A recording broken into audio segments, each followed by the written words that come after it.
Well, COVID has severely disrupted sales of premium venison cuts normally sold to high-end restaurants in Northern Europe and North America. And many, of course, we know have closed their restaurant doors and operating at greatly reduced capacity. It's dropped the New Zealand venison price to a 6-year low. If you're watching, you'll be able to see a venison farm gate price graph there just to see how far it has fallen and returned to farmers down 30%. There's been export volumes up though in 2020 to 11,781 tonnes.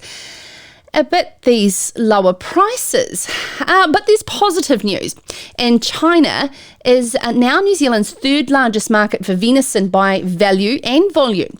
And so Silver Fern Farms have joined forces with Deer Industry New Zealand to develop a venison marketing project. Joining us to discuss more is Group Marketing Manager for Silver Fern Farms, Nicola Johnston.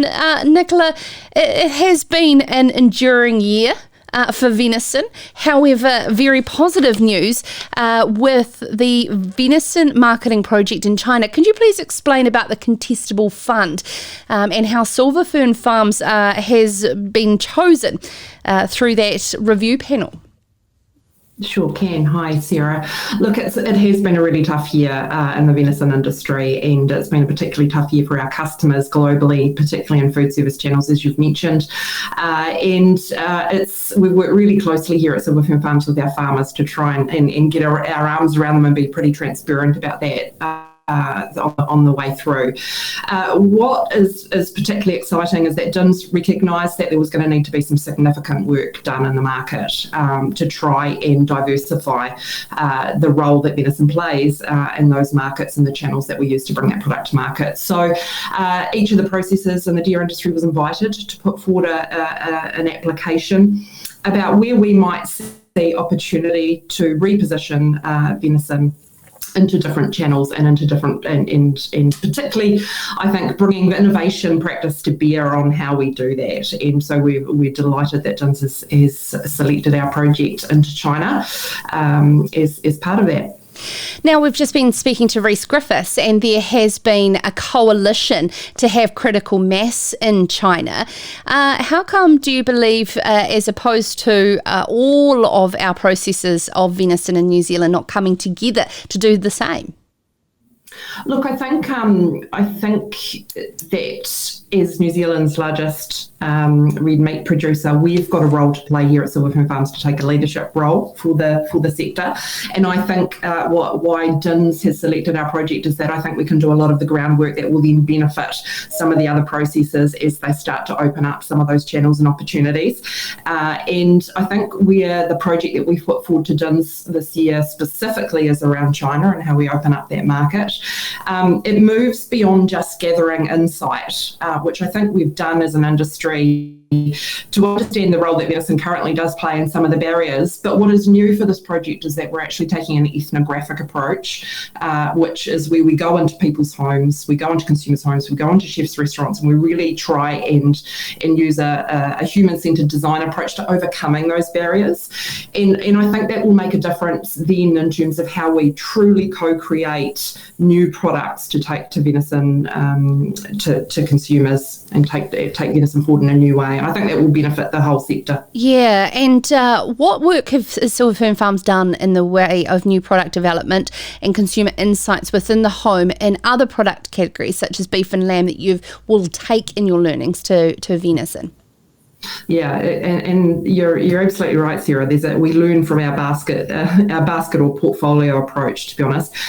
With venison, it is a really unfamiliar protein to Chinese consumers, and so that means there's an even greater innovation effort required to adapt it into formats that they understand or at least can consume.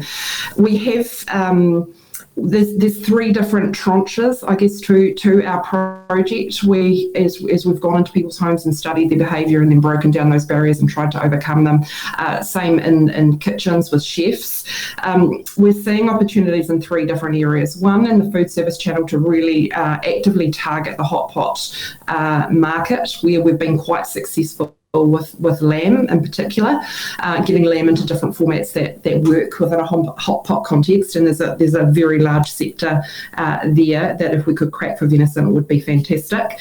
The other one is more consumer focused, and how do we actively encourage trial of venison? And we're looking at some quite specific new social media channels, whether it be Douyin or TikTok, in China, where we've got the chance to actually use key opinion leaders or influencers to really sell the story of New Zealand venison and actually break down people's perceptions and some of those barriers and teach them how to cook and how to use venison. And the third is actually, really getting closer to venison's application within the pet food sector and the high-end premium end of that market.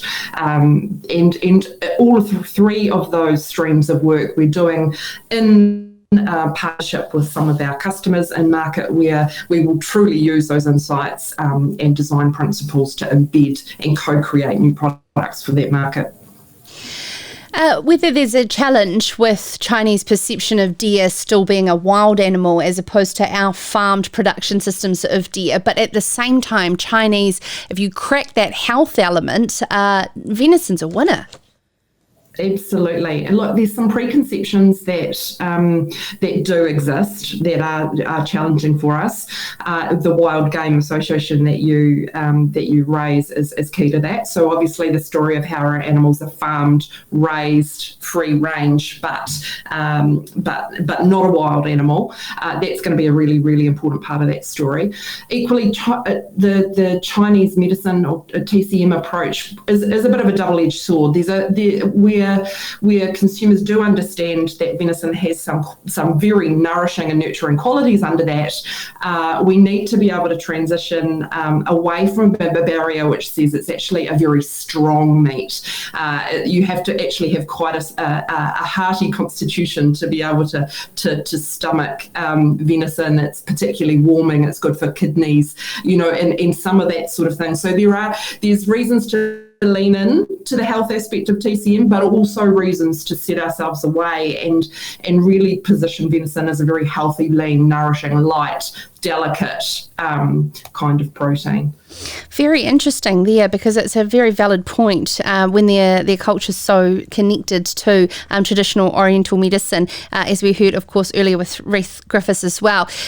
With these venison prices hitting a 6-year low, how is the general sentiment within, deer farmers investing in genetics, not getting out of hinds, and also encouraging them that, the tables can turn, not just China, but of course in our other markets as well in the year ahead?